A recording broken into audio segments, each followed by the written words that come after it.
Welcome everybody to another BD Boxing podcast, broadcasting to you live from the True North. It's your good friend, Mr. BDA, and I'm glad everybody could be on board for this one. Fellas, in this episode, we got a fantastic one for you. You just never know what's going to happen in boxing. You just never know what's going to hit. What's going to be a hit? Like in the music industry, you never know what's going to be a hit. Well, boxing is always full of surprises, so we're going to be talking about all of that, plus taking your phone calls in about maybe half an hour, because it's going to be a shorter show. So maybe in about half an hour, we'll be opening up the phone lines. Make sure you guys get to call in. We got more robust, reliable phone lines starting from the before last episode. So you guys can call in crystal clear. Everybody will hear you. It's going to be a great time. Fellas, don't forget to hit the like, subscribe if you yet to do so already. Don't forget you can check us out on Spotify, iTunes, and Spreaker at your leisure. And spread that BDA gospel. Now, if you want to donate a couple of shekels our way, we no longer have super chats. We are demonetized, so make sure to check out the Patreon page and the Buy Me a Coffee page. The link's in the description. And for Patreon, you can join for as little as you want, as you'd like. There's no pressure. And you still get free content, even if you don't donate anything. So make sure to check out Patreon. We'll be dropping a Navarrete video today. It's already ready. And more content as the week goes along. So shout out to everybody in the chat. Who do we got in the chat, speaking of? Shout out to Tu Matador, King Bucha manning the station, Mark T, Christopher Roman, Mars Boxeo, The Quags. Shout out to The Quags, Jay Perez, Alfredo Contreras, Nightmurph in the house as well, Ralph Unreal, Ralphie Boy, The Funktopus, Rapax Trucking Company, 10-4, Baron Evola, J Will, and many more people to come. I'm sure, fellas, thank you for joining us. If I forgot anybody, because we're going to keep on trucking here, but I'll get to you. We'll get to you. Let me call a couple of people here and analyze what transpired yesterday. Quite a show, if you ask me. Hold on a second. Let me just call people here, and then we'll start getting the cooking on. Hold on a second. All right. Aha. I found it. All right. Well, I'll call people, get a panel going, and I tell you, I was actually kind of frustrated yesterday because the fight in Mexico started very, very late. It was about 1 a.m. By the time that the zone main event had ended, the Munguia fight was just getting started. And I was thinking, oh boy, here we go. I got to stay up late again for a mismatch. And then when Munguia dropped Surace, I was thinking, all right, there we go. It's going to be a mismatch. Then I'm doing something else while I'm watching the fight, not really paying attention to it. I see that Surace is actually being harder to hit than expected. And then before you know it, the guy lands a big right hand. The guy's got 4 knockouts on top of that. And I'm laughing because I'm reliving the moment as it happened. Munguia goes down, and I'm thinking, okay, he's going to get up. He's a big dude fighting a no-puncher. And then he starts doing the Roy Jones Tarver rematch where he starts slumping forward. And I said, oh boy, he ain't getting up. And sure enough, he did not. It was what round did this whole shebang end in? Hold on a second. 6th round? Yeah, 6th round, 1-punch knockout defeat. I see we got Bucho joining us here. Bucho, are you there? Yes, sir. What were you? Were you paying attention to this fight as it was going along, or were you distracted like I was? No, I was watching it. I was surprised. I was shocked because Munguia had been taking several shots before that, but he was taking them. And Munguia is known to have a good chin, so I wasn't really that concerned. But I mean, that shot just came out of nowhere. I mean, Munguia, let's be honest, this guy, his defense has always been questionable. And now he's fighting bigger guys. Mm-hmm. And if you look at the knockout, what type of mistake is that? He's just standing there still, hands down. He wasn't respecting Surace. And that's what happens. You got to respect your opponent. I mean, at the same time, I even think they chose this guy because of his record, his knockout record. 4 knockouts out of 25 fights, something like that. But still, man, you got to respect your opponents no matter who they are. One punch can end it. And we just saw that. Yeah, and you know what? That's what people always say about boxing is one of the reasons why it's hard to score knockouts is not necessarily because guys don't hit hard. It's because guys have good defense. I mean, if you just stand there and let a guy whack you with if you stand there with your hands down and you let a guy whack you, he's going to knock you out. And that's essentially what Munguia did with that horrible defense. I mean, he's at mid-range and he's got his left hand down. Maybe too, because he thought, hey, listen, Frenchie can't punch. So I can just stand there. And he'd already dropped him earlier, so he probably thought, I'm going to get him. But I tell you what, though, there was, I think it was a round earlier, where Frenchie was doing the rope-a-dope. Surace was actually leaning back, and then when Munguia would miss, he would bounce off the ropes and catch him with right hands. And Algeri mentioned that, I think a round before the actual knockout, he said, oh, nice move there from Surace. And I was thinking, yeah, that was a nice move. But what's he going to do? I mean, he showed speed. And he showed a lot of speed. This guy was fast. Yeah. Yeah, I mean, he was fast. But the thing is, let's put this into context here. I mean, because I see a lot of people saying, he got knocked out. Munguia got stopped by some kind of bomb, a guy with no power. That's true. I mean, that's embarrassing, in my opinion, especially in Tijuana. I know that about it. But at the same time, Munguia was winning the fight. Clearly winning the fight.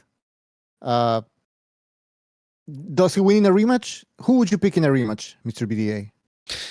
Well, that's a good question because, and by the way, Surace, I thought he was losing the fight, but he was starting to come on. And, it wasn't like he was getting dominated. And that's really, again, as I was watching that fight and I didn't see the knockout coming, it looked like Munguia was going to win, but it started getting complicated for him. And I remember thinking, I don't know why people are so high. Some people were so high on Munguia. Even after the Canelo loss, they're like, I remember saying after the Bazinian fight, I said, look, I'm familiar with Bazinian since he's from our neck of the woods. And I remember telling people, look, Munguia, he's due for another loss at any time. Obviously, I didn't see it coming against this dude. But that's why I'm not so shocked at the result as much as I am by the way the result came along, which was a knockout against some dude with 4 stoppages. But Munguia was always ripe for another loss. He reminds me a little bit like of Zurdo Ramirez, a guy who was being babied. He fought some solid opposition, but even that solid opposition gave him hell more than they would other elite guys. And so it was only a matter of time before he took that loss. Now, maybe Munguia can find his niche like Zurdo did at cruiserweight. You never know, right? Like, maybe he... But no, I doubt it. No. I doubt it with Munguia. Yeah, he can't... Light heavyweight is filled with good fighters, so he's not going to make it there. Mr. But BDA, the rematch. If there's a rematch. Well, first, before we get to the rematch, I mean, was this a lucky punch? There's no such thing as lucky punches in boxing. I've said that numerous times. Like when people used to say that about Marquez Pacquiao, lucky punch, or Tarver Jones, lucky punch. Look, if you threw the punch, you created your own reality. You created the moment. So no, it's not there's no such thing as a lucky punch. The guy had already, Surace, like I said, he already landed that punch at least once before. He was looking at it. Munguia just wasn't expecting it, and it's the punch that you don't see coming that hurts you. So it wasn't a lucky punch. But that's what gets us to the whole thing about the rematch. If there's a rematch, I would give Munguia a very good chance of winning the fight because, again, it's not like Surace was outboxing him. Yeah, he was making it difficult for him, but Surace also was weary of getting caught, as he had done earlier. He got dropped. He got dropped hard. So, yeah, in the rematch, I do think Munguia could beat him. But that's the other thing, though. Munguia looked very dejected, as most guys who get knocked out do after the fight. And I got to wonder, how's his mentality going to hold up? Because he's already a guy that always seemed unsure of himself in the ring in terms of letting his hands go. He's always looking for the perfect punch. If he doesn't set his feet, he can't punch. He's got porous defense. And that's the other thing, though. Look, listen. This guy was with Eric Morales. I think he had another trainer before that, right? When he came on the scene when he beat Saddam Ali. Then he went to Freddie Roach, then back to Morales. And it's clear that no matter who you put him in there with, it's always going to be a very difficult endeavor to get this guy to tighten his defense up. He's just not wired for that. Just like some guys are wired to back foot bitch it, and they can't change their ways. That's the same thing with him, but in reverse. He cannot tighten up that defense. So he's always going to be watching out now for that right hand or that one punch that could knock him out because he knows his defense sucks. So that could be a problem for him psychologically down the line. But yeah, in terms of what was happening yesterday in the fight, yeah, he could win the rematch, but just I don't know if they're going to want that right away. Well, I think they will want out right away. You think so? You can move on from that. I don't think you can move on from this. You gotta have the rematch. You gotta clean your record. You Mhm. erase this. I mean, you can really erase this, but you know what I mean. Get some get revenge. Right. Uh, Yeah. No. well, what are the chances that Surace lands this punch again in the rematch? Well, high because Munguia's defense is subpar. But you never know. Maybe Munguia is the one that catches him first and puts him out early. But you're right. A rematch is definitely needed because this is embarrassing for him. It's an absolute embarrassment. It was a straight layup tune-up for him.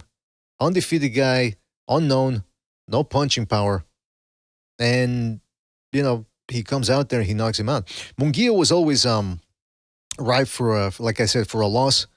So I mean, you could have made the argument that Davydenko should have beaten him in that win. The only guy who ever really had his way with him was Canelo because he's so much superior to him. And but you just knew that any other, like, people were saying Caleb Plant, for example. I remember we had a discussion on Open Lines Friday, and people were saying, yeah, Munguia has a shot because if Macombi could hurt Plant multiple times, then Munguia can as well. I'm thinking, yeah, that's true, but Munguia is gonna be getting pieced up too by Caleb Plant's faster and more accurate hands. And Plant is a smarter fighter he can go on the defensive if he wants to. Like, because that's what I was saying. Let's say Munguia drops Plant during the fight, right? Plant can just go on the defensive for 2 rounds and then reestablish control and get back to it. So it would have probably been a hard fight or a difficult fight for Caleb Plant, but Munguia is just not that type of guy, man. He doesn't have that intelligence to keep his hands up, that self-awareness, that alarm that you need. That sense of alarm, rather. Yeah. No, he's limited. We knew this, but I mean, for him to get outboxed is one thing. We've seen that before, but to get knocked out is another story, right? Yeah. So I think that's a shocker. If he would have been out, if he would have, Jesus Christ, if he would have gotten outboxed, I don't think we would have been that surprised. But seeing him knocked out like that, that's something else. But I want to bring this to the whole Canelo thing. How does this affect Canelo's image or his career? Because some people are trying to make a connection here. Yeah, I'm seeing some people in the chat, like Rich Porco says, Canelo took Munguia's chin, you people are whacked out. I don't think that's necessarily true because, like I said, Bazinian, at least on paper, has more power than Surace, and he wasn't able to do to Munguia what this dude did. So I'm thinking that it's just a well placed punch. It happens. He caught him clipped him right on the chin with a punch he didn't see coming. And that's the thing, though. I don't know how to explain it, but psychologically, boxers, when they see the punch coming, they sort of brace for it. So I don't know. They tuck their chin in more. They strain their neck, and they can see the punch coming. And that's when essentially what ends up happening. This dude did not see the punch coming, so he was too slack. He was too relaxed. And you saw what happened when he took that shot. So no, I don't think Canelo ruined him. I don't think Munguia was shot. I just think this was the same old Munguia that got caught with a clean shot, and he went down. And I have been seeing some people saying, Canelo sucks because he couldn't stop Munguia. Well, he won virtually every round against Munguia, dropped him, hurt him with a body shot as well. And last time I remember, I didn't see Canelo going down in that fight like Surace did. So Surace landed one punch. Other than that, he was just making things difficult for Munguia with his defense. So this is clearly people just playing internet games. Trying to discredit one guy for what the other guy did, or trying to give one guy credit for something the other guy did. So it just goes round and round. You see it from both sides in this situation. But it does get interesting because now you're thinking, well, where does Surace go into this 168-pound division? Because the 168-pound division right now, it's not that deep. Let me just look it up here to give you guys an idea of what we got of a super middleweight. Lester Martinez, 18-0 with 15 knockouts. Last win was against Carlos Gongora. So that was a good win. Gongora can pull offsets, and Martinez, promising up-and-comers, see what happens with him. William Skull, Cuban. Don't let the name fool you. William Skull. Not that great either. against another dude that's solid, but again, not that impressive, Vladimir Shishkin. You got Osleis Iglesias, who's David Morrell's replacement, by the way. David Morrell's replacement. This guy's a Cuban southpaw who's aggressive. So this guy's the guy who came up and took over from Morrell at 168. Bektemir Melikuziev, a.k.a. the Bully, Beck the Bully. This guy is not impressive. Hasn't impressed since he got knocked out by Gabriel Rosado. He's a strong dude. Heck of a of a left hand to the body. But other than that, that's another dude that seems to be traumatized after what happened against Rosado. Berlanga, again, do we really need to say more about him? Pacheco, possibly. That's a dude that maybe, but then again, he didn't look all that great in his before last fight when he couldn't find the openings against, was it an African dude or an Afro-Anglo guy? I forget. Caleb Plant, he has some upside in this division because he's got the most experience and he's got fast hands. Munguia, well, he's going to be dropped out of this rating in a couple of days. Mbili, maybe, but again, one-dimensional. And then you got Canelo Alvarez, who's clearly at top of the pack. So there's room for the Surace to make something happen. Maybe get himself a payday in either a Munguia rematch or somewhere else. What do you think, Bucho? Well, if you were Frenchie's handlers, what would you do for him next? Just give him a money fight. But I read somewhere that he said that Surace said he's going to move back down to 160 or something like that. Oh, so he wasn't even a super middleweight? Unless it's a rematch. He says he's actually a middleweight. What the? But I don't know, man, because, I mean, if you look at the guy looks like a 168 pounder. His back muscles and everything. He looks big. But he says he's a 160 pounder, but he would stay at 168 if there's a rematch. I think they would go for a rematch. That's where the money's at. I don't know if other guys are going to be looking for this guy now. Like Berlanga. Maybe he wants to fight him. But I don't know. The money's with Munguia, I would say. Yeah, the Munguia thing has to happen. That's really the only other option. Because he doesn't have a belt. It's not like a Carlos Baldomir situation where he beat Zab Judah and everyone wants his belt. Or a modern example, Mario Barrios. For some reason, everyone's obsessed with this dude. They all want to fight him, get that paper belt that he has. I think it's as if easy. It means something. Yeah. Yeah, when it comes to Barrios, it's just he has a belt and they see him as the weakest link. That's why Conor Ben wants to fight him. Butsenis, Pacquiao. When it comes to Munguia, I think the money's there and there's a reason for a rematch. I guess there's demand for a rematch, so I think Surace is gonna go for this. And you know what? He will go in there with confidence. I mean, he just knocked this guy out. Mm-hmm. Why wouldn't he want a payday and get this fight? I mean, the risk is not that high, to be honest. Well, the last thing Surace wants to do in a rematch, though, is start being overly confident. Because we saw what happened earlier in the fight when he traded hooks with a hooker, which is a big bozo no-no, and he got his ass dropped. So he should just do the same thing he was doing in this one. Except maybe jab a little bit more. The rope-a-dope? The rope-a-dope. Although you said, it's interesting, you mentioned even early in the fight, you said the ropes look kind of loose. So maybe... Terrible. Maybe, they were slipping in the ring. That's a shitty-ass ring. But maybe they make sure to tighten them up in the rematch so that he can't pull the rope-a-dope. But even without the rope-a-dope, he's going to have to watch out for that. For the right hand. By the way, Eric Rosas in the chat says, it's nice to listen. Munguia lost and it was an upset, but I appreciate the calm explanation. It was an enormous upset, but at the same time, these things happen. Well, I got to tell you, again, the manner in which it happened is what causes it to be such a monumental upset. Because, I mean, I don't think anybody saw it coming. Now, that begs the question, Bucho. Some people were debating Dubois versus Joshua. That was another one that, I mean, people did see a potential Dubois knockout coming because he, in this case, was a power puncher. But the way he so dominated Joshua from the first round on. So I guess the question is, what's a bigger upset, that or Surace versus Munguia? I think Surace Munguia, because that guy had 4 knockouts in his record. This was supposed to be a tune-up fight. When it came to AJ and what's his name again? Dubois. That was you had 2 of the best heavyweights fighting each other. Mm-hmm. You know, Dubois is maybe like top 5 heavyweight right now, top 5 after considering his latest wins. Going into that fight, he was the IBF champion, whatever that fucking means. So no, I mean this is a bigger upset. The Munguia loss. I mean, come on, nobody expected this guy. He fought a guy with 4 knockouts. He's fighting in Tijuana, man. This is embarrassing, to be honest. This is completely embarrassing. And yeah, but yeah, some people, like I see in the chat, they want to make this connection with Canelo, as if the Munguia win that Canelo had, that win over Munguia, defined his career somehow. That's a good way of putting it. Yeah, I mean, these people are retarded, man. Seriously. I don't think they're retarded. I think it's just the internet. People like to have fun and say outlandish things. I tell you one thing that was outlandish. Both guys' haircuts. When I saw them going into the ring, this is just a little detail that I always mention. Both the guys had full heads of hair.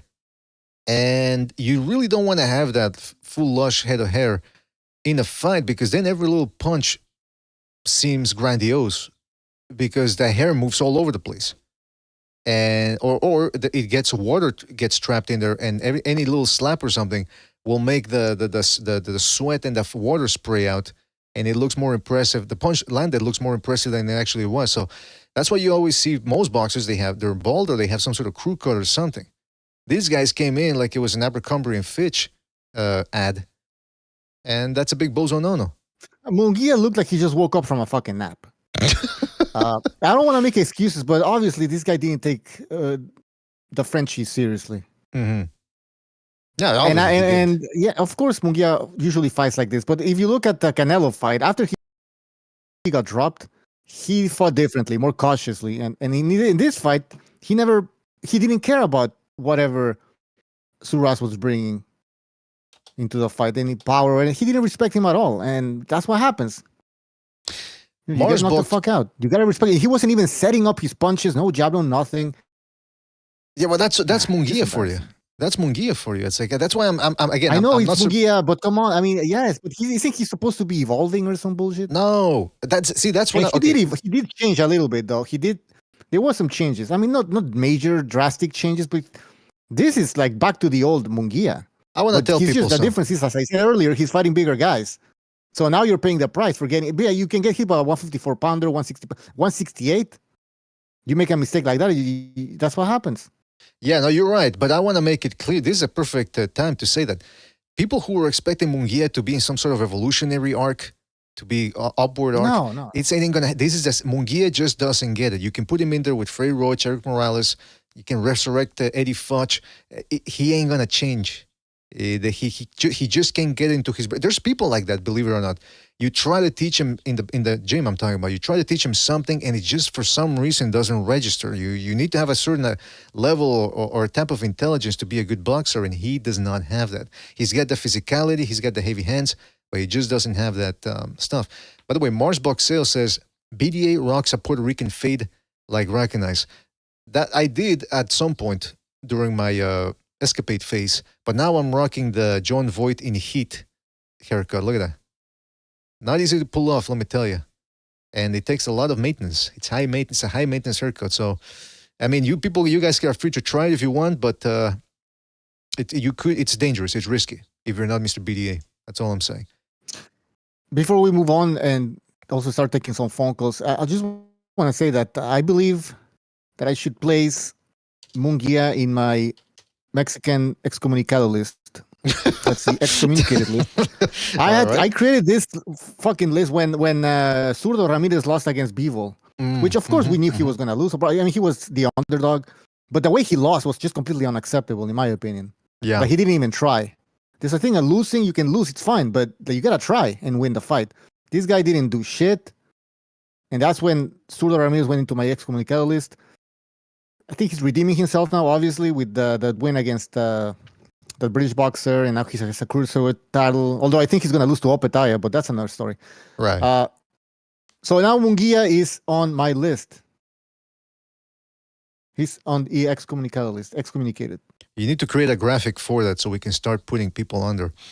Yeah, we should create a BDA excommunicated list. Seriously. Absolutely. Yeah, because, I mean, listen, we're on the true path of the Crimson Cross here. The Crimson Inquisition was set to begin 5 years after the inception of this channel, and we're a little late. We're a little late, so we need to start getting onto it. By the way, I noticed that when I was talking about haircuts, you sort of try to speed through it. Is it because you don't want me to expose that you have the Wayne Grow haircut from Heat? Yeah, exactly. Yeah, I'm rocking that shit like a mullet, bald and with a mullet or something. Like, Why is this guy? Why is Wayne Groves being chased by Robert De Niro and his crew of badass thieves who are also like assassins of some sort? They can pull off an assassination anytime. And he's taking the time out to murder prostitutes in between. I was like, what the fuck? They never explained yeah, that in. They never explained that in the movie. throwing them in dumpsters. Yeah. Yeah, I guess he. I mean, I guess that's why he was a Wayne Grove because he was an odd job. Fellas, don't forget to hit the like, hit the like. It really helps us out. We no longer have super chats, so if you want to donate a couple of shekels, make sure to check them out in the Buy Me a Coffee site or Patreon. Links in the description below. Really helps us out. It all listen that these funds. Oh yeah, we can read if you send us a buy me a coffee, we can read your comments as if they were super chats. So as if they were, yes, exactly. Yeah. And it helps for the maintenance of the phone calls, putting these episodes on Spreaker, which do require a subscription, so that then you can put them on Spotify later on. You need Spreaker to put them on Spotify, and iTunes, and all that bullshit. Yeah, so the money There's goes. Cost to this show, people. There's cost. Right. The money goes for a good cause. Oh, and it's Christmas, so we need wine. Okay, come on, don't say that. People are gonna one more wine. What was it? Try the wine. Try the wine. Food. Anyways, nobody understands what we're talking about. I need to put that in that song. Let's move on. What else? Wait, where am I fucking? Well, I'm gonna open up the phone lines. Rocha. We're 2 minutes away from the phone. Yeah. We're 2 minutes away from the phone line, so I'm gonna open up the phone lines, and while we wait for people to call, we'll talk about the other fights because there were other fights in there yesterday. Good cruiserweight matchup between a guy by the name of Mosquera, I think. Mosquera versus Chivon Clark. Hey, wait a minute. What the fuck? I didn't watch. I couldn't watch all the fights because I had to stick with one fight at a time. It was too confusing having two screens. You can't even score a fight. So I was switching between ESPN and the Zone. I did watch the fight that was taking place in the Monte Carlo casino. That degenerate place. It was what's his name again? I can't even pronounce it. Just call him MJ. That's his nickname. MJ. Yeah. The Kazakh against Jorge Garcia Perez got destroyed in 3 rounds. Now, what do you think based on what you saw yesterday? Because I missed that fight. Yeah. What do you think about it? Eddie Hearn, by the way, ended up. I think he said. I didn't hear him say, but I saw people putting that on Twitter that he said Inoue is ducking MJ. Just strictly speaking, from a fight perspective, how do you see MJ doing against Inoue? He has a good hooks and all that. He has power, but I don't know. I just don't see anybody stopping Inoue. He's explosive. I don't know how that will play out, to be honest. But I don't see him beating Inoue at all.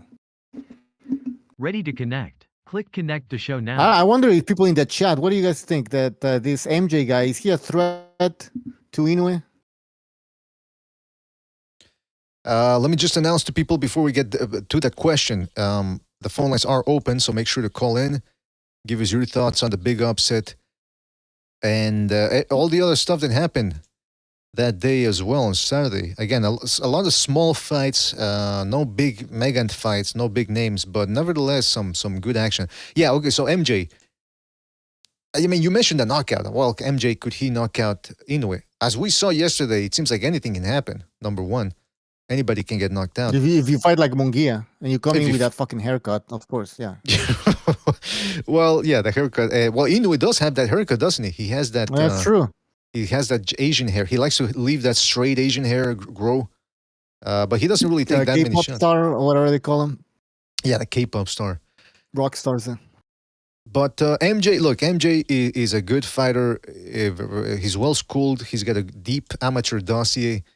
Despite the fact he doesn't have that many professional fights, he's fought some solid opposition. I mean, let's not forget, years ago, he fought a prime Daniel Roman and was able to beat him, although it was a very close fight.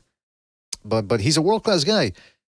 Unfortunately, he's in there against a guy who just happens to be that much better than everybody else in that division, in Inoue. Inoue's got the speed, he's got the power, and then on top of that, as he proved against Fulton, he can outbox you if he wants as well. Yeah. So, even if your skills are on par with Inoue, if he hits harder and you get into a fight, all things being equal, he still fucking runs people into big shots and stops them. So I don't know, man. MJ, and then on top of that, MJ did look sort of shaky when he fought that Chilean guy. I forget his name. He fought some short Chilean guy who looked like Pacquiao. And he was struggling with the dude. Once the dude opened up, MJ. So, and then on top of that, he lost against the Palace. So it's not like MJ's invincible. Now, I will say this: anything can happen. MJ is a very skilled guy, southpaw. And if Inoue goes in there and he didn't train properly for whatever reason, or he's got an injury, MJ could pull it off, depending on several factors. But all things being equal, it's hard for me to see MJ beating this dude. But it's still an interesting fight. It's still an interesting fight. And wouldn't you know it, I was listening to Black and Brown, the Free Smoke Friday, and some Filipino dude jumped on the air. And he goes, I know one guy who can beat Naoya Inoue. And they go like, who? And he said, John Real Casimero. So people are still high on Casimero, which listen, he's a good fighter. He's very tenacious. He likes, you can tell on his face, he loves to fight. He's always smiling and all that. But here's the deal. He's wide open. We've seen Inoue fight these type of guys before and beat him, obviously. And here's the thing, Bucho, how old do you think Casimero is? I don't know, 30 something? He's in his mid-30s already. Yeah. He's no spring chicken. He's been there forever. It seems like he's been around forever. So, again, it would be an interesting fight, but I don't understand why this, apparently, and I didn't know this until a couple of days ago, actually, and then when I saw that Black and Brown stream, it sort of hit me. There is still a contingent of Filipinos out there who believe in trying to ferment a Casimero-Inoue rivalry, and they firmly believe, by the way, he's 35 years old, Casimero, 35. They firmly believe, the Filipinos, so these specific Filipinos, that Inoue is avoiding Casimero. They really believe that. Well, Filipinos love their boxing, so. I mean, I can agree with that. But hey, by the way, fellas, the phone lines are open. Make sure to call in. The phone number is right there in the left and middle portion of your screen. So make sure to call in. Give us your thoughts on everything and anything that happened yesterday. The Filipinos love their fighters. They're very loyal. But I mean, come on. They don't, just giving him a chance is good enough. They don't have to start saying, well, Inoue is avoiding him. Because fucking Eddie Hearn saying the same thing about MJ. Inoue is avoiding MJ, which I don't know. That's the way to get the fight happening. Yeah, but I'm saying, to get it to happen. Some people believe it. I mean, maybe the methods are not. Well, speaking of 122 pounds, on the undercard of Munguia Surace, we had Alan Picasso beating Jason Cuello in the third round body shot. This dude, 24 years old. I don't know how tall he is. I'm gonna have to check that out, but he looks pretty tall for the division. He hits hard enough. I didn't watch the fight. Was it a masterpiece? A work of art? I mean, a work of art. He looked solid. He dominated. Picasso, man. Come on. Yeah, that's what I hate when people were gonna say. People are gonna start saying that if this guy makes it far, they're gonna start doing that. Like when he gets his best win at the time, they're gonna go, Picasso paints his masterpiece. Yeah, but he didn't even paint that. It was childish type of art. But anyways, go ahead. Well, actually, Picasso, from what I understand, he used to be able to.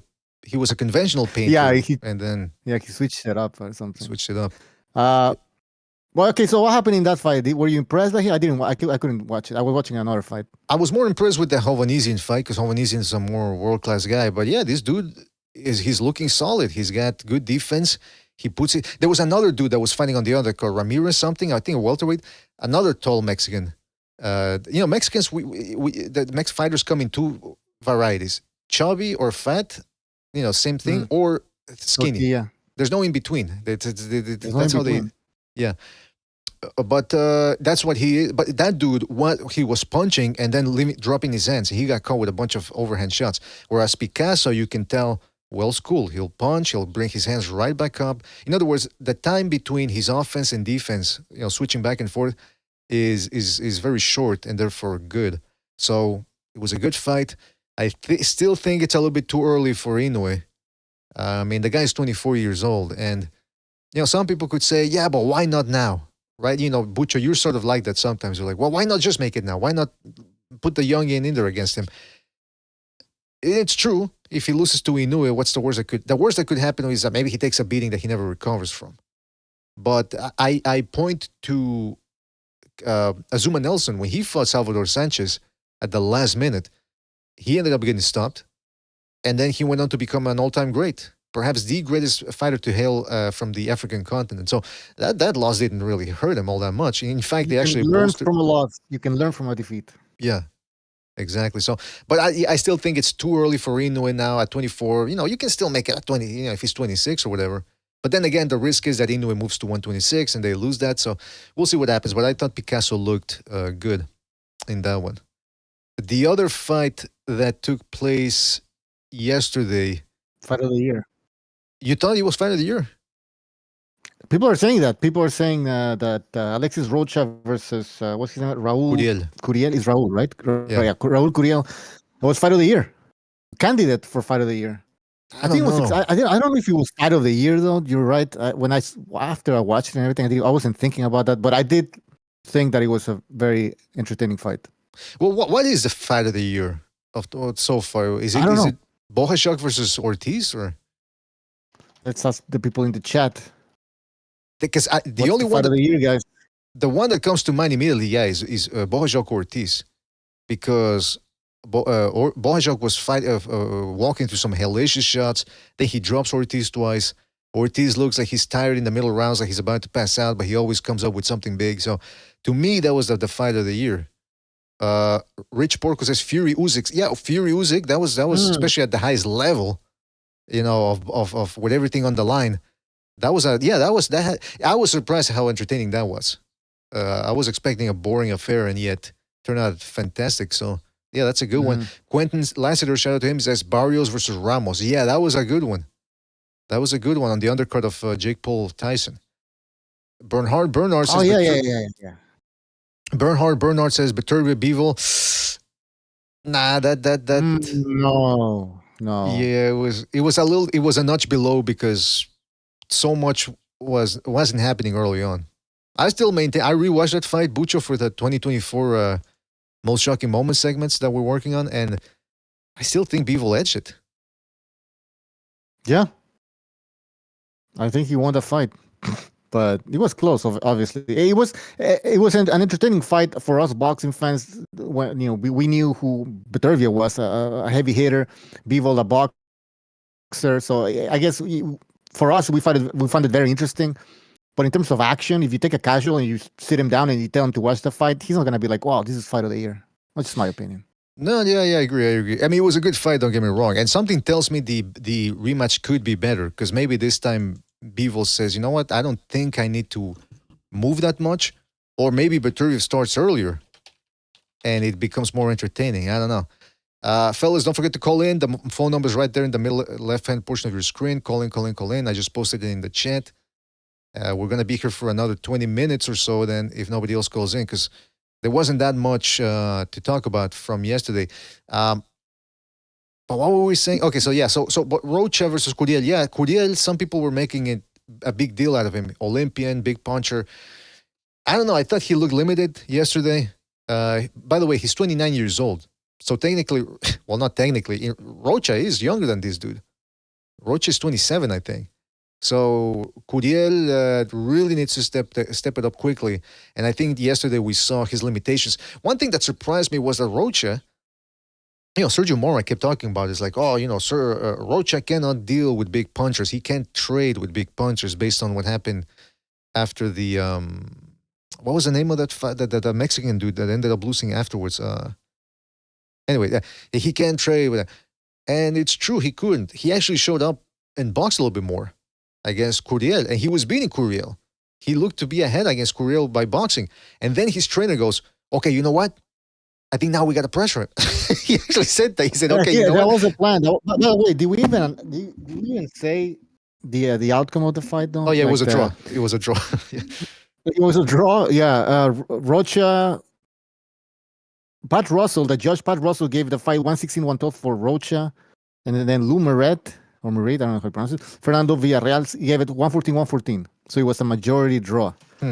I'm okay with that result.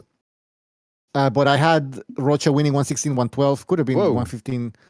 113. Yeah, for Rocha. What am I saying? Rocha, yeah, for Rocha, and a draw is fine, but I don't think Curiel won that fight.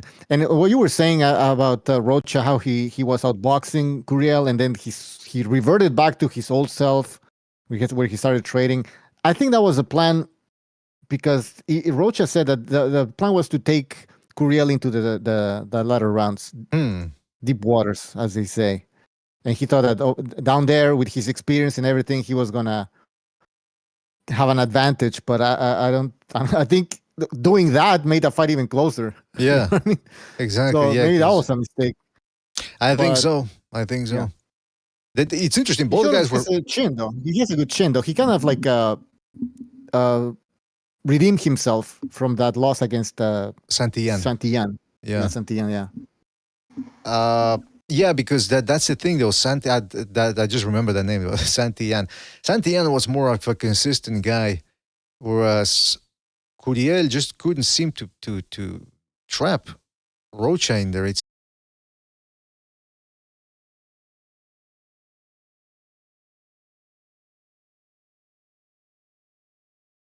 Ready to connect. Click connect to show now. You are connected as the host. Welcome, host. You are now in the host room and can manage your callers from the call-in studio web interface. That's right. I think we're back. And I got to tell you, it's going to be an interesting. You need to refresh, people. You need to refresh if we're still on here. Yeah. Oh, you know what? I can actually put it on the big one here. Refresh your stream if you haven't done so already. Refresh that stream. There we go. Refresh your stream, people. We should be okay. And you don't need to start over the whole shebang, if you know what I mean. But yeah, we were talking about that, about Alexis Rocha. Alexis Rocha, I like the guy, good fighter. But you got to wonder how far he can go. So that's one thing that I'll keep watching the dude. Mossy TV, like I said. As for Curiel, you know, we'll see what happens with him. I don't think he's gonna go too far either. If he couldn't really handle that from from Alexis Rocha. So that's one thing that we should be watching out for him. But hey, a rematch, that's interesting though. Both guys were doing a lot of jawing before the fight. There was some sort of narrative going on about you avoided me, no, I avoided, you know, blah, blah, blah. And after the fight, they were actually quite respectful. So that's very interesting right there that all bad blood went away. But I wonder if the bad blood is going to reignite if they do a rematch, which they should. They will. It will. Yeah, but I mean, they should. The other thing that I wanted to say was that like I said, the phone lines are open, so make sure to call in. The phone number is right there in the left-hand middle portion of your screen. The other fight that took place that day was Charles Conwell, 154 undefeated fighter, taking on an undefeated RG, that's Argentinian. His name was Vergara. First name Gerardo Vergara.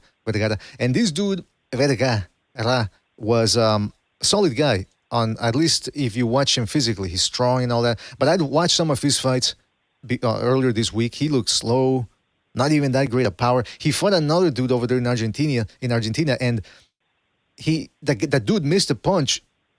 His opponent missed a punch and then fell to the ground. I think he pulled a hip muscle or something, or like a groin muscle, fractured the taint. I don't know. And they stopped the fight. I'm thinking, well, what's going on over in Argentina? Like that's a win for him. So Charles Conwell going in there, break him down. Bucho, I like Conwell. I think what's going to make him difficult to he's aggressive. He's not a back foot bitch. He doesn't fight in that ass style, the American slick style. So he comes forward, makes a fight happen. What impresses me most about him, and I think what's going to make things difficult for people, is his defense. He's very relaxed. Keeps his hands up. He's not doing the shoulder roll. He's not dropping his hands, shaking his ass, running around the ring. He's actually, you know, putting his hands up, rolling with the shots, parrying. Like I said, very relaxed. Very relaxed. And you know what's interesting about that, Bucho, is that now 126 pounds used to be the division in boxing. Now I think it's 154. I mean, just you can take anyone from that top 10, put him in there against another top 10 guy, and it's must-see TV. Let me show you what I'm talking about. We got Michel Soro, still number 10 in the rankings. That's a tough Frenchie. As we saw, never underestimate the French. This ain't World War II anymore. This dude has been giving everybody problems, from Brian Castano to Israel Madrimov. Then we got Charles Conwell, the aforementioned one, who just got a win yesterday. Jesus Lamos Jr. still in the mix. Tim Zhu, he'll probably be still remain at 154. Bohashak, very dangerous, as we saw against Ortiz. Virgil Ortiz Jr.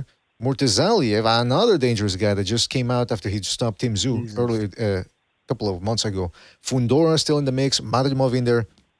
And then you got Crawford. And then potentially, not in terms of threats, but in terms of names, Earl Spence might be moving up to 154 to fight Fundora one of these days. So, Excuse me.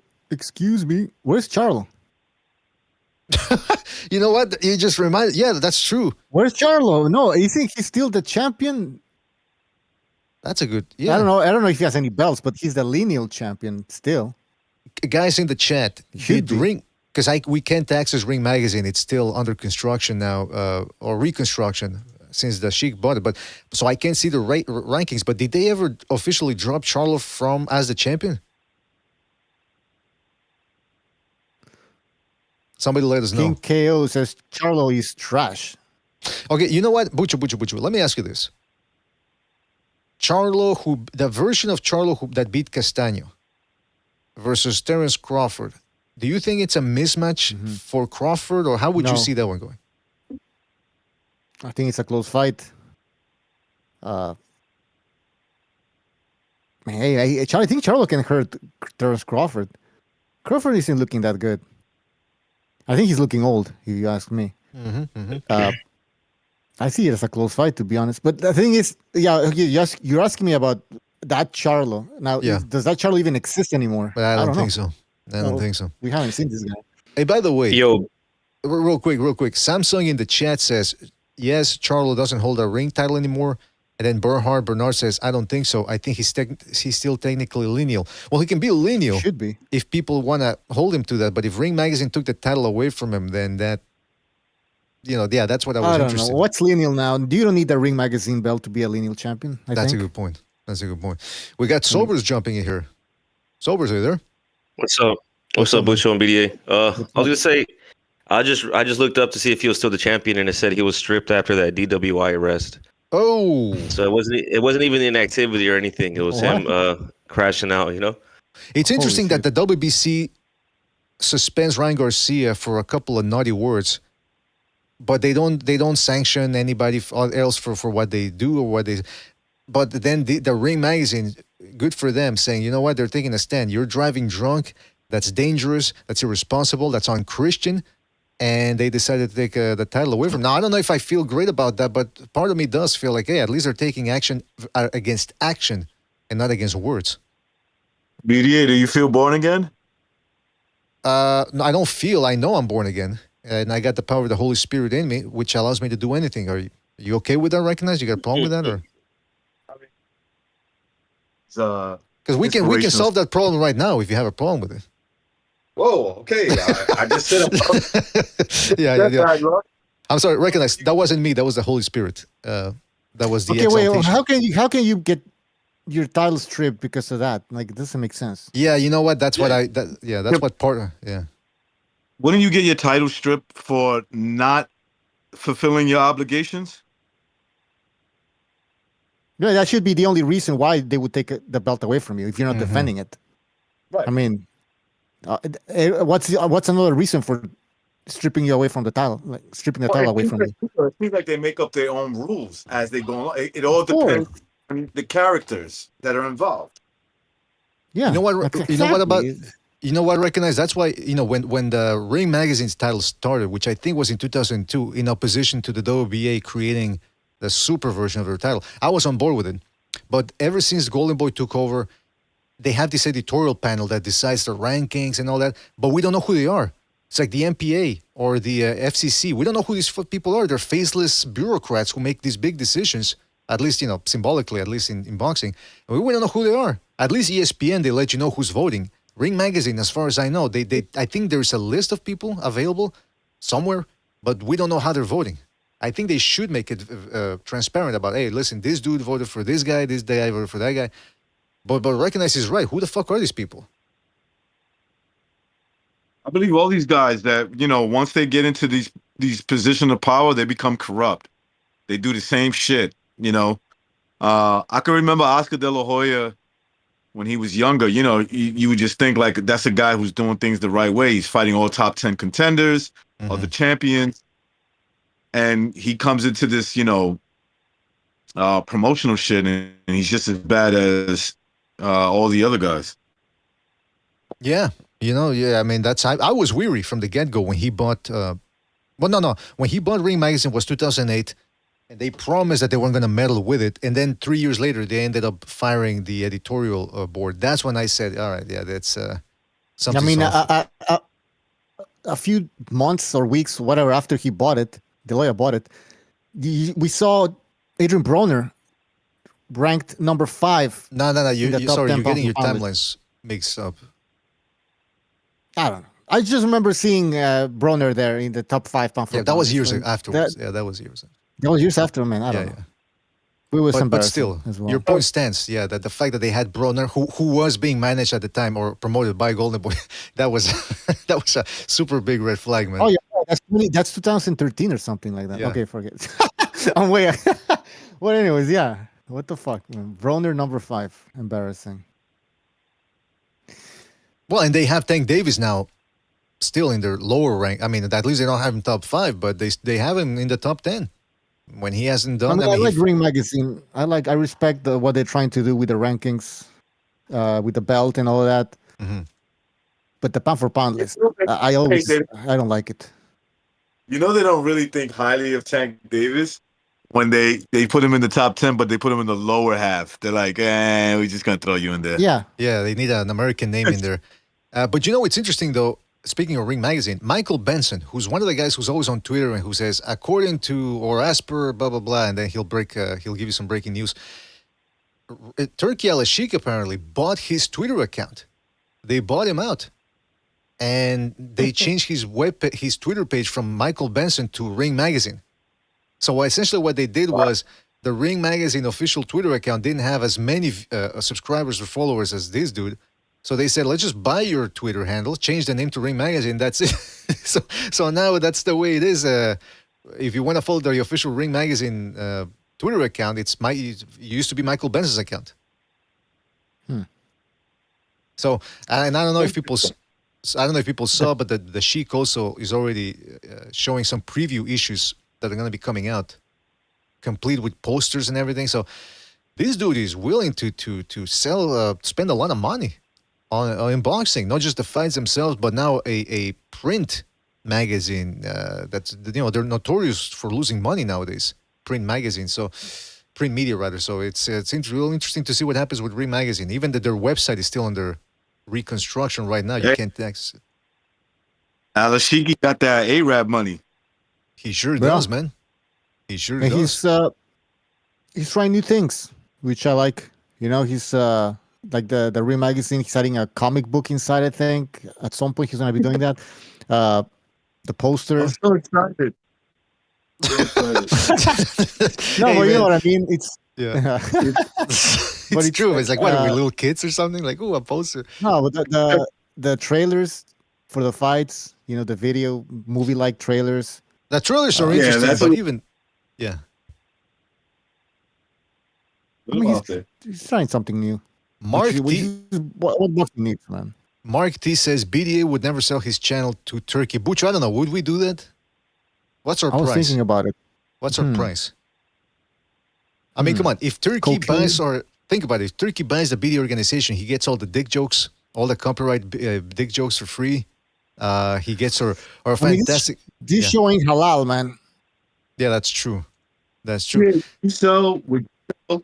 Would you sell the BDA channel to Turkey Al-Sheikh and myself? And in other words, I would have to be a slave. No, I mean, you would Wait be, a minute, what? you would be hand over. We will hand you over in chains, obviously. Nah, come on, man. What the fuck? But no, they would switch it all up. The BDA cafeteria, praying 5 times a day. That's I don't right. know. I don't know. Turkey Al-Sheikh, these could all be yours, man. The BDA cafeteria, the BDA shack, the BDA utility center. I mean, that could all be yours, man. Come on now. The BDA boom boom room. Nah, come on. Wait, BDA, there's no right? such thing. We told you not to talk about that. Yeah, man, come on. We told you not to say it on the air. Oh, my bad. Fuck. Hey, by the way, the phone lines are We're in open. So trouble. the baby oil, the baby oil. the 1,000 baby oil balls. Hey, by the way, speaking of that, recognize, did you hear that The BDA Jamie Foxx? dungeon. The BDA dungeon. Why are all these boxing gloves baby oiled up? Ah, jeez, Louise. Where's this going, All man? right. I don't know where it's going. Yeah, man. Hey, by the way, recognize, I don't know if you heard, what's his name? Jamie Foxx was attacked at a restaurant. He was celebrating his birthday. Yeah, he was celebrating his birthday, and somebody gave him the Glasgow smile. The Glasgow smile apparently is when somebody breaks a glass on your face, and somebody threw a glass to his face. He ended up getting stitches on his mouth. So some people are saying that maybe it was like a sign or a message, like, "Hey, keep your mouth shut." You know what I mean? I don't know. It was weird. It was weird. Puffy, man. Puffy man, guys, people. Puffy's still everywhere. He puffs up and he takes up space. I was gonna say that the other the other stuff from like Aimer Leader says they glassed him. He glassed me. He glassed me. Oh yeah. She's all right. He glassed me. Fucking pussy. You glass you, David Hay. Actually, I think we talked about everything. I mean, we talked about MJ. We talked about the cruiserweights. Charles Conwell. Can I draw my 2 cents on that Munguia fight? Yeah. Absolutely, yeah. Yeah. So look, Munguia, you could say he was a knockout waiting to happen, kind of like Venado Lopez. We kind of already seen the holes in his game, and he dropped his hands all the time. Every time he throws more than 2 punches, his hands go down in his pockets. And it just sucks that it wasn't that, we say Canelo, well, I think Canelo took mercy on him and he wanted to lift him up. And now people are talking shit saying, oh, Canelo couldn't even knock him out. And this dude with 4 knockouts knocked him out. I think Canelo should have went ahead and knocked his ass out and just took that away from him because now this other guy did it. And I even have lingering suspicions that dude, Surace, is not even French, dude. I think he's a Colombian sicario. Oh. If you look at those ropes, they were really, really stretchy. Yeah. They're really bouncy. He had all kinds of room to lean back. I feel like they set up Munguia in Tijuana.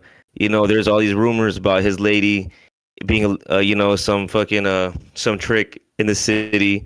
I'm sure he had a lot of pressure on his fucking head, and it just got to him, bro. And they I think one of these cartels set him up with someone who thought was going to be a cherry pick, and this guy was really a Colombian bruiser. By the way, Mars Boxeo in the chat says, Sobers, was this an Aztec sacrifice for the French colonizer? No, this felt more like a recolonization, bro.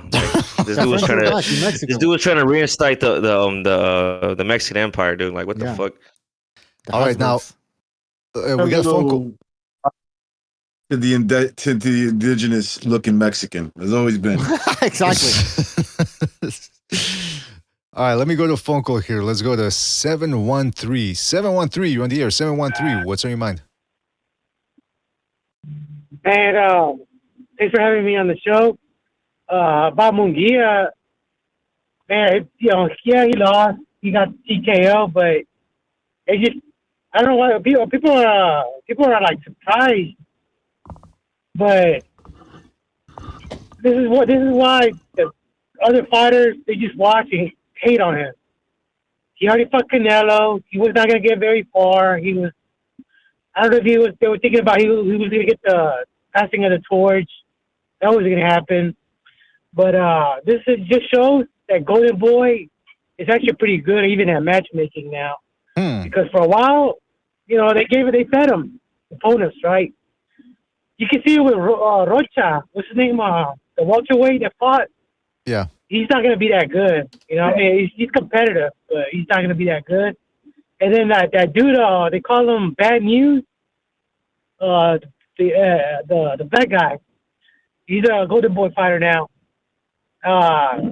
He might actually be pretty good with the under Golden Boy promotion, but if he goes to the PBC, he might career mistake over there. But and this is Munguia top rank too. This is not because everybody hated on Golden Boy for some reason. But all he does is all they do over there. They do try to give the fans the fights they want to see. And that could have been Charlo knocking him out, 168. But I don't know what they're thinking over there. That could have been Charlo. Even at Tijuana, he could have knocked him out. But Charlo's done though. Yeah, and not even that color. Not even that color. But imagine you go to the PBC. I mean, if you want to fight once every 14 months, yeah, that's what you do. That's the other negative thing about the PBC. They don't get you fights.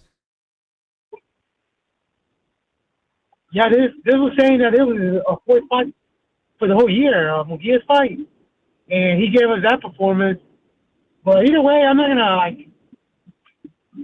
hating on the guy, but yeah, it was a pretty good fight last night, all the fights. But yeah, I think thanks for having me on the show. What happened with you two? How come you're demonetized? That's what I understand. It's an issue with video copyright, the amount of video use or something. I don't know. So we just have to reapply in a couple of months. It's no big deal. No big deal. So we had a couple of differences. No big deal. All right, listen. Okay, so you have to reapply. Yeah. All right. Thank you, man. Appreciate it for having me on the show. Man. Thanks. Bye. Take it easy, man. Thank you for your call. Let's go to a phone call here. Let's go to 773. 773, you're on the air. 773, what's on your mind? We can go bump for bump. Fuck that. That's right. That's right, baby. Yeah. Oh, is this K-Dog? Yeah. K-Dog. K-Dog ain't K-Dog calling in you. the building. Go ahead, K-Dog. Yeah. My interesting take is it seems like there's more upsets happening. I don't know if maybe it's just me or what. Has there been more upsets? I feel like it's not. Some of these fighters aren't going along with the program there. You got something to say. Is that right? I can't think of any off the top of my head. That's just something that comes to mind. Seems like maybe since Turkey had bought it, there's more upsets, more, I don't know, more juice. I like it. I like where it's going. Now, no, get along type of thing. So that's my hot take. Other than that, not much. Hey, let me ask you, Kevin, was there UFC last night? Sure was. And what happened? I fell asleep. I missed it. You fell asleep? What? Jesus Christ. I fell asleep before I got to the main event. Colby Covington lost.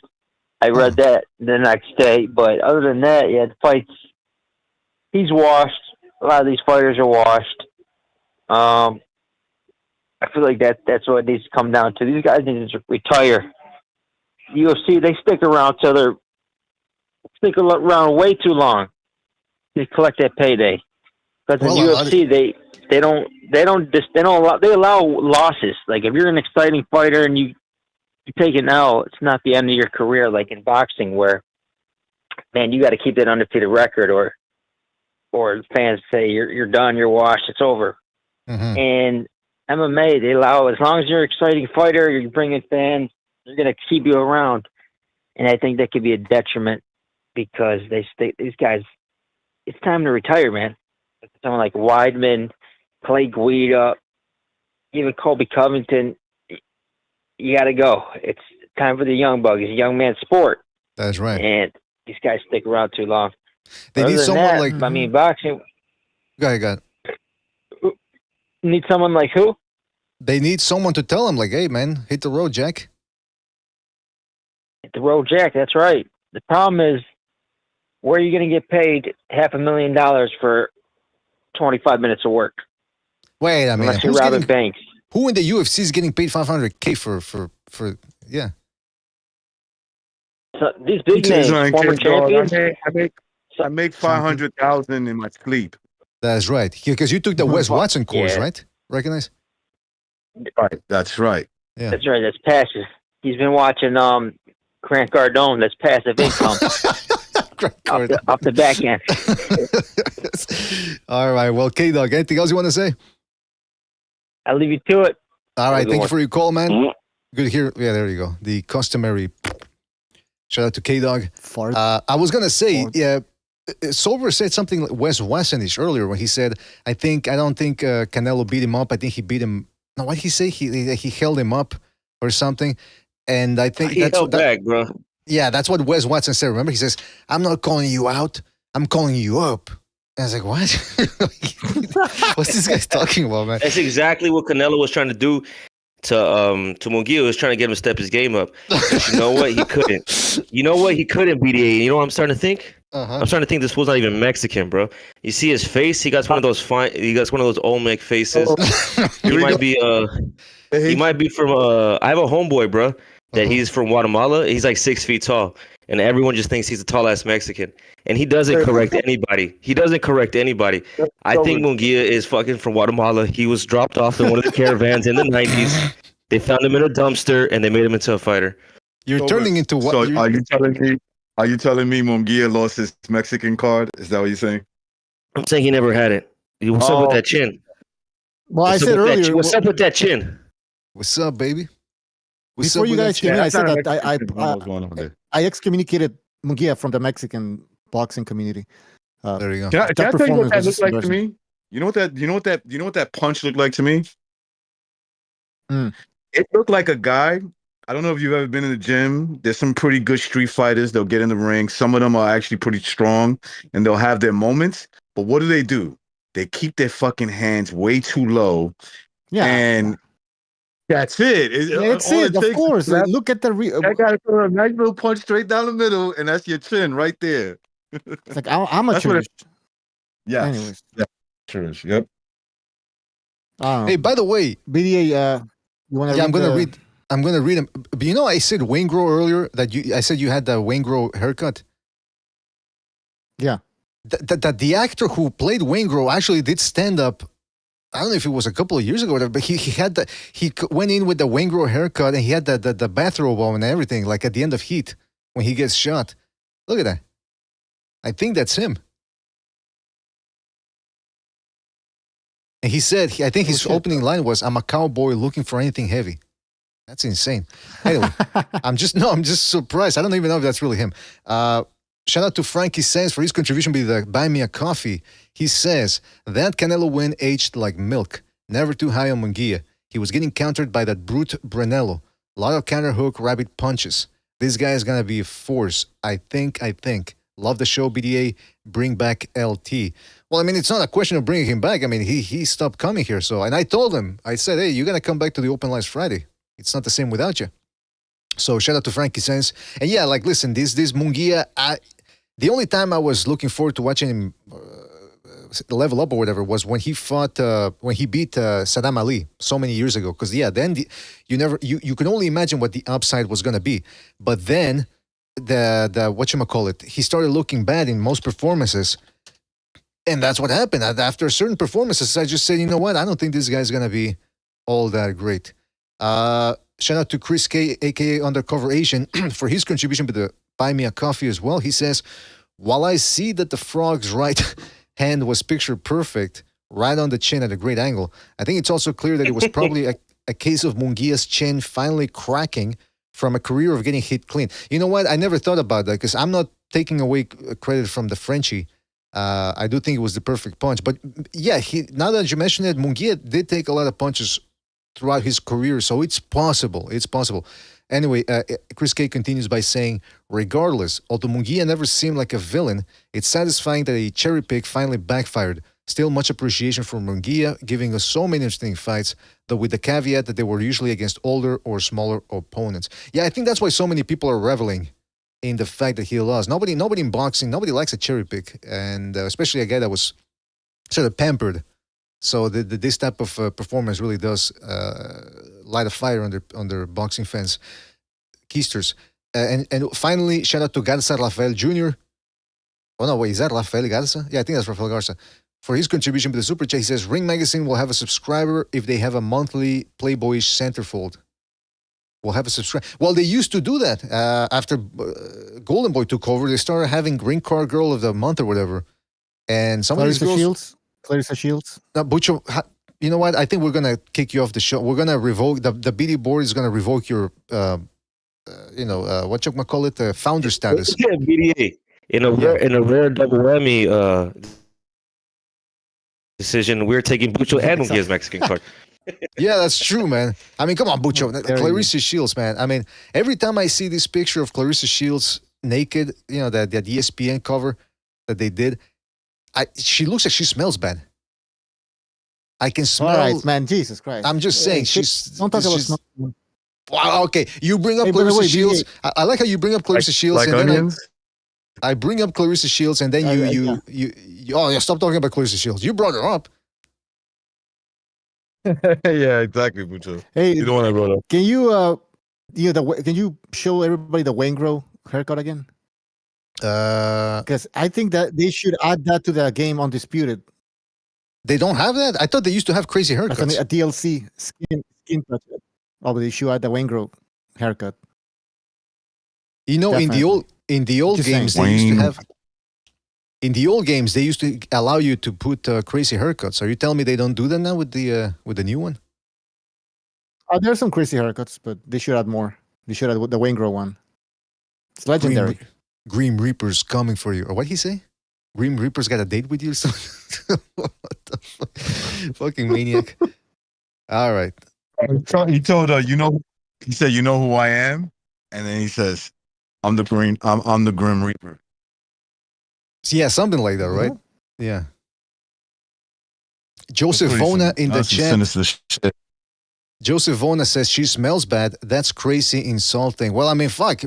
Tell her to clean herself up or something. I mean, she looks like she stinks. What do you want from me? What else we got? Well, we're almost 15 minutes away from the half-hour mark, which is when we're going to end the show. You guys want to talk about anything else? Anything else we got going here?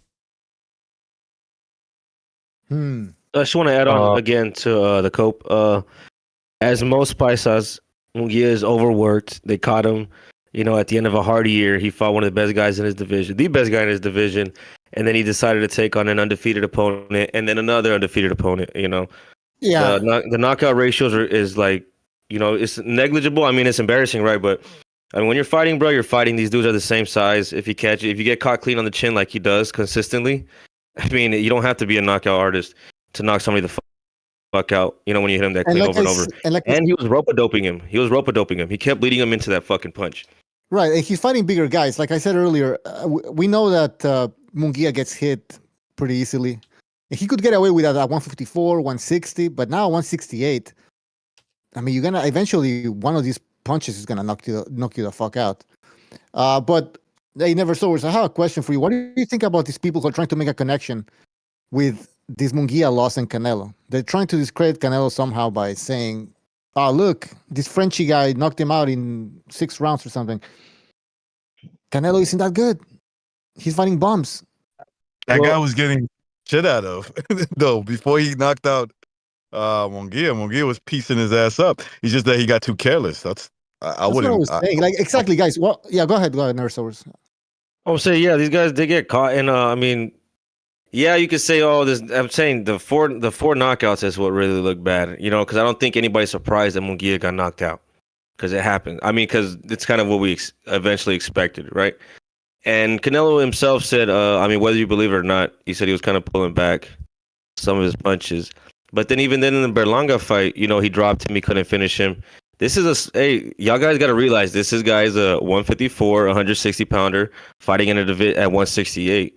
He has enough skill and speed and explosivity to hurt these guys, drop them, but he's not gonna one punch knock out everybody. He's not fucking Beterbiev at 168. Mm-hmm. What was bad? Explosivity. Yeah, he's doing that Miguel Cotto thing. Explosivity. Hey, but can I say something about that? I have it on good authority. That Jaime Munguia, a friend of his, because you know how we are Mexicans. If somebody calls you, hey, I need help with moving or whatever, we can say no. I heard he was roofing a couple of days before. He was working on a roofing job all day under the heat, no proper hydration. So that's probably something that did him in. We got a phone call here coming in. let's go to 323. 323, you're on the air. 323, what's on your mind? Hey, what's going on, you guys? I don't know, man. Yesterday was exciting. It wasn't like I wasn't too surprised. I think somebody said it on the panel. The guy does leave himself open to a lot of shots anyway, but eventually he was going to get like rattled or something. I thought the count was a little too quick. I don't know about you guys. It seemed like a little. I agree. I agree. It was weird. That's what I'm saying. They set him up. A little weird. The cartel set him up. Listen, I'm not trying to make excuses for the guy. I just didn't like. He didn't tell him to put his hands together or walk forward or walk to the side. There was none of that. It was kind of like, 1, 9, 8, you're done. It was like, what the fuck?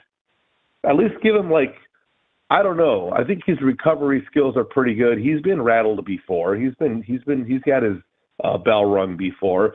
Not this bad, but yeah. I mean, he's kind of careless. I don't know if he should have stuck with Freddie Roach. I don't know if he should be working more on defense, especially at this new weight class. Guys are bigger. Another thing, guys are bigger and they're having it cut down to 68. So when they rehydrate, he's coming up. So it's a whole new ball game for him, and he's got to work on his defense more now, because if he doesn't, we're going to see a lot more of it. But hey, listen, the fight was entertaining. I thought it was great. I think we need more shit like this to happen. So it's unfortunate that it had to happen with some guy that nobody knows, but yeah, that makes it an upset. But I would like to see this kind of stuff happen more with 50-50 fights, more 50-50 fights. Obviously, we're going to get more action like this. But that's all my comment was, is that count seemed a little fucking weird, especially in his hometown. They should have given him more of the benefit of the doubt. That looked really fucking odd to me. Well, anyway, I'm glad the count was quick. Yeah, and I don't really think it makes I don't think it really makes the Canelo fight look too bad. I mean, he had a Buster Douglas moment. What are you gonna fucking do? Like, I'm glad the count was. I'm glad the count was. fighting? I'm glad the count was quick, because it was way too late, man. I wanted to go to sleep. Fuck it. I wish it would have been faster. How about that? Yeah, I didn't see it until this morning. I didn't. I was already asleep by then, but yeah, I didn't think the Buster Douglas thing. I don't know. If it had been somebody like Berlanga that knocked him out, then okay, yeah. Now it looks bad, Or if it had been someone like Caleb Plant knocking him out, yes, that would. I think this is just a fluke, and hopefully he gets his bearings back and they have a rematch, and maybe Munguia goes to France and fights. That would be kind of cool. We'll see what happens. Or Saudi Arabia. Saudi Arabia would be a good fight. That would be awesome. It would be. Anyway, that's all I got. All right, thank you, Don Madrazos. Thank you for your call. Call back next time, man. Take it easy out there. Take it easy. He got when he fought this guy, right? When you're fighting somebody like Canelo, you mind your defense. You know what I'm saying? He had his hands picked up. Basically, when Canelo dropped him, he had to catch him with some deception, right? There was a little deception there. It wasn't straight up right hand down the middle. Had Canelo had that free opening, he'd have knocked Munguia out too. Of course, yeah. Like there people are saying that Munguia is a bum now because he lost to this guy that only had 4 knockouts. But what does that tell you then about Derevchenko? So is this French guy better than Derevchenko? Like that much better than Derevchenko? Is he that much better than Ryder? That guy beat Derevchenko. Yeah, exactly. Ryder. Would that guy even last 6 rounds against Canelo? Probably not. You know what I'm saying? So that's a great point. Yeah. Well, I want to touch on too what Don Madrazos said about he doesn't know if this is because he left Munguia left for Roach or whatever. I said in the beginning of the show, it doesn't matter who he hangs out with, Munguia, or who he hires as a trainer, rather, he ain't gonna improve that much. There's a limit to how much he can improve. As boxing fans, sometimes we look at the fan and we think, "Oh, this guy can improve." They're doing it with Tank Davis right now. Like people think Tank Davis is becoming a better fighter, and you can tell he's hit his limit too. Also because of the fighters he fights, the level of opposition. He's not getting better fighting guys like Frank Martin and Hector Luis Garcia. So and again, people need to leave that aside with the Jaime Munguia thing. That one of these days he's gonna come into his own and be a pop. He's never gonna be that dude. By the way, King KO in the chat says Clarissa Stank Shields. People are calling that yes, indeed, she does look that she stinks. Yeah, people with experience know. People with experience know what they're looking at. Hey, listen, guys. Next Saturday, the big one, literally big one, heavyweights, the big boys, Usyk versus Fury 2. We're gonna do a lot. We're planning on doing a lot of shows starting on Monday, so we gotta get back at. That's why today we're gonna keep this one short to get ready for tomorrow. On the morrow. Now, what type of shows can we do, Bucho? Did you say you wanted to do another comparative analysis one, or?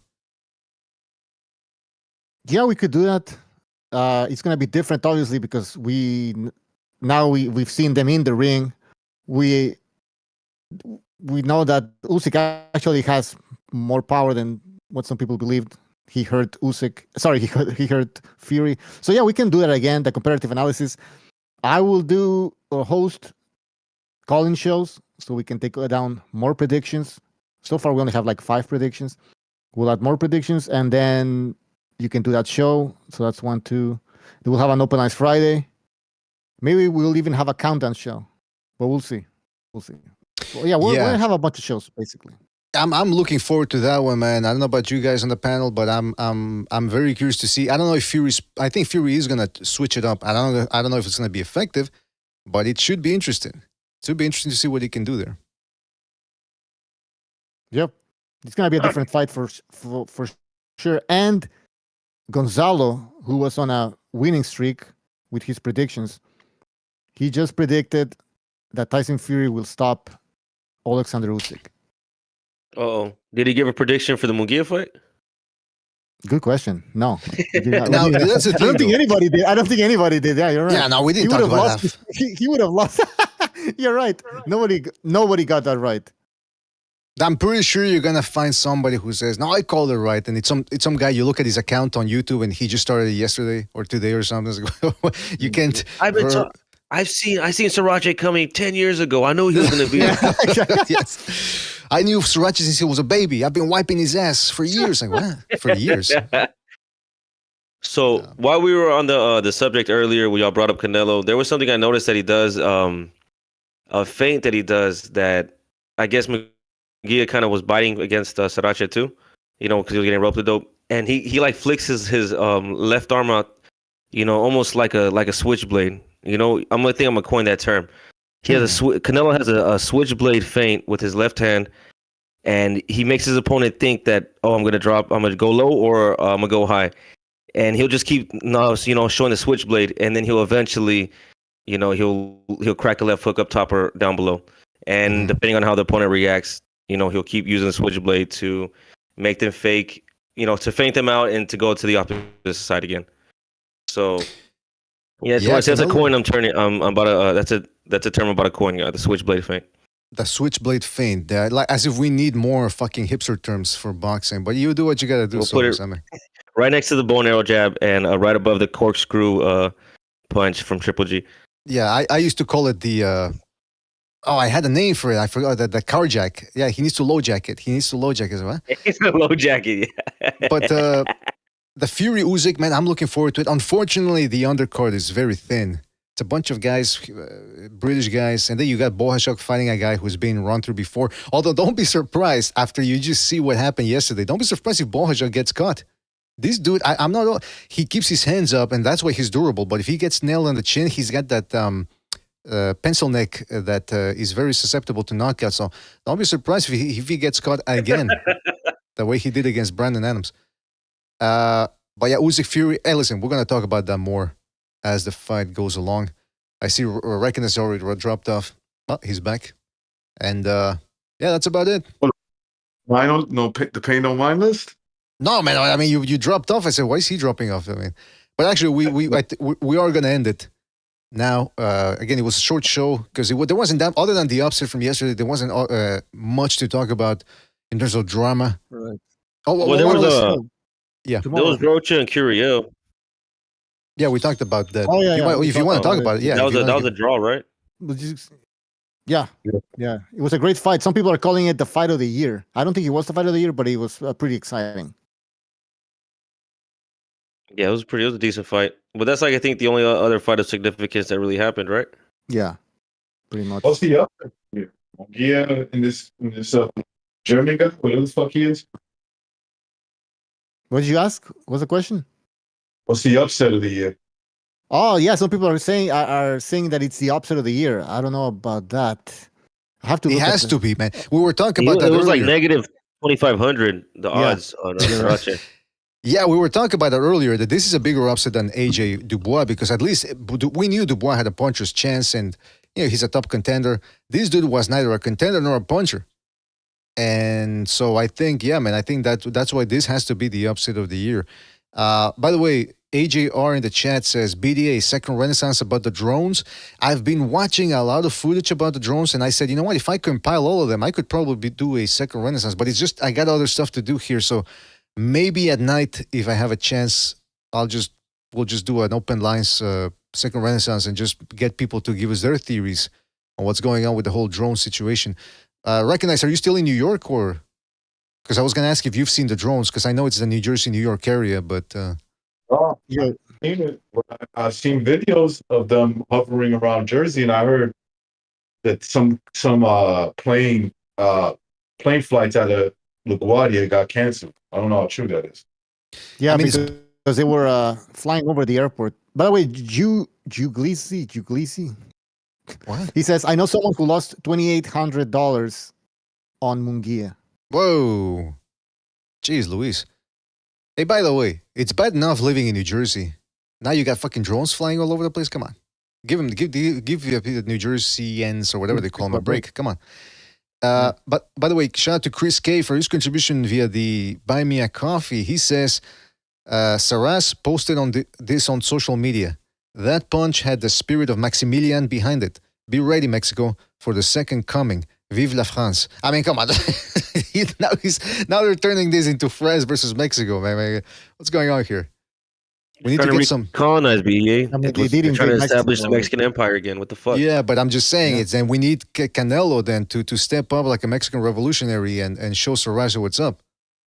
I think we have a new number one contender at 168. Well, apparently Bucha said that this dude is actually a 160 pounder. Apparently, I didn't know that. He moved up for he this. said, he moved back down. Oh my god. What the fuck, No. Jaime? No. Surace said that he's a 160 pounder. Yeah, that's what I'm saying. I'm saying, yeah, what the fuck, Jaime? You letting this fucking dude knock you the fuck out? Yeah, but Surace looked bigger than. In my opinion, he looked big as fuck. I mean, his back muscles and everything. So I don't understand how he only had 4 knockouts coming into the fight. You seen how big fucking Munguia's lips are too? You could see when he got knocked out, you could see his big ass lips wrap around the back of his head. You know what I'm saying? What does that have to do with anything, man? See, the guy that's loses. something we noticed, bro. That the guy loses, and now all of a sudden he becomes fair game for Never Sober's quips, his sharp observations, the lips, the haircut, the Olmec features. Hey, BD, what do you think about the video that I just posted on Discord? Well, I can't show it on. I'd have to download it, and it's gonna fuck everything up. Yeah, but it's. Explain. Bucho sent me a video of Chavez, Julio Cesar Chavez, who was doing the. Excuse me. He was doing the. Well, let me see if I can play it here.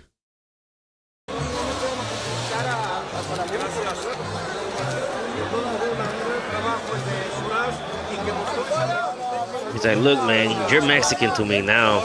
That other guy, he Guatemalan. So, Sobers, would you, if you ever become president of Mexico, would you consider charging Chavez for treason? I think so. I think I would put him in the ring with Munguia, and then we're gonna find out who the real Mexican is. Yeah, what's he telling? What's he telling Chavez, by the way? You are my inspiration. You're the reason I got to boxing. I got to boxing. You know what? I don't think Surace, because he's a young man. I don't even know if he knows who Chavez is. Maybe he thinks he's a president of Mexico or something. No, I think his father, the trainer, was there. I think he's I don't know who he was, but an older guy. was there, and he was like a. You could Sacre tell he was a bleu. big fan. Sacre He bleu, thinks c'est that's président. Harold Letterman BDA. He thinks he's. Yeah, he thinks it's Letterman. He thinks Larry Merchant. I think he told her. I think he told him, "I fuck up your boy. I fuck your boy." Nah. What do they say? What do they say in French? Emmerdé? No, emmerdé means something else. Anyway, fourré? Whatever. The point is, the shout out to Frenchie for pulling the upset of the year, and people in the chat are saying Chavez is on the watch list. Yeah, he's on Sobers' watch list. Hey, you're gonna see Sobers with a hoodie on and a makeshift pistol, and then afterwards he's gonna go to a McDonald's and get caught. That's Sobers' future. But what else, man? I'm thinking about something. We were gonna say something else about this. Croissant there, a croissant. Yeah, croissant, baguette. We're just throwing out a bunch of fucking baguette boy random words. The baguette boy. Yeah. I stick baguette. Oh, okay. No. Okay, All right, that makes no sense. But yeah, I think we're gonna cut this one here. We talked about pretty much everything that happened yesterday. Sergeant says for cheap times. Yeah, man, that's what Canelo has to say if he fights Surace, man. For cheap times, for Munguia. Now, what did Magic Time say when he stabbed him? For cheap times. No. He said for. I forget what he said about it at the end when they stabbed the BGer at the end. All right, listen. No, what the fuck? Oh. Santana? I can't remember. He said for either. Santana Animal. Yeah, no, that was Danny Trejos. Santana Animal. For Santana Animal. Yeah, that's about it, fellas. Hopefully you guys enjoyed the show. Don't forget to hit the like. Really helps us out. Subscribe if you had to do so already. Shout out to everybody who donated via the Buy Me a Coffee. You guys might think that this goes for beer and narcotics. No, sorry, Bob. Couldn't be further from the truth. This goes to the infrastructure, maintaining the BDA infrastructure. Like I said, the phone lines, Spreaker, Spotify, the art list, which is a copyright, royalty-free, or whatever they call it, music database. So it all goes into that. So shout out to you guys. And you know what the best thing about that is? If you donated Super Chats via YouTube, they take their cut, 1/3. So it's really not really that big a deal if you're getting, I mean, we always appreciated the Super Chats, but it's kind of like a flawed system. So shout out to everybody who's donated with the Buy Me a Coffee. If you're on Patreon, we're going to be dropping more videos. We're going to be dropping an Awarete video today. So stay tuned for that. More videos to come. And some of them are free. So even if you don't donate via Patreon, you still access those videos. I'm going to be doing a long video about Ruben Olivares from the segment that we did on Boxing's Most Shocking Moments of all time. So you guys can just press play on that while you're doing something else and listen to it and learn a little something about Ruben Olivares. And I mentioned Eder Joffrey there, one of the most underrated fighters of all time from Brazil. And so, yeah, stay tuned for that one. That's about it. Is anyone here fellas. from Brasilia? Anybody here from Jamaica? Anybody here from Barbados? Oh yeah, pop. Fucking maniac. So yeah, that's about it. Shout out to everybody. Shout out to Sobers joining us. Recognize. Shout out to you too. Shout out to Bucho. I think Chief was here for 2 seconds. I think he dipped. I think he heard us talking about Clarissa Shields stinking. He said, "You know what? This type is showing for me." But shout out to everybody else, to everybody who called in. Like I said, everybody who donated via the Buy Me a Coffee. Shout out to Reesmack, Dark Hay Dog, Empo, Eparokua, Sergeant, Guerrero de la Info, Dark Hay Dog. If I forgot anybody, Chitlin Distributor, Quentin Lassiter. If I forgot anybody, it's because we gotta go. But shout out to you fellas. Thank you for joining us. Catch you in the next one. Take it easy, folks. Thanks for watching. Woo!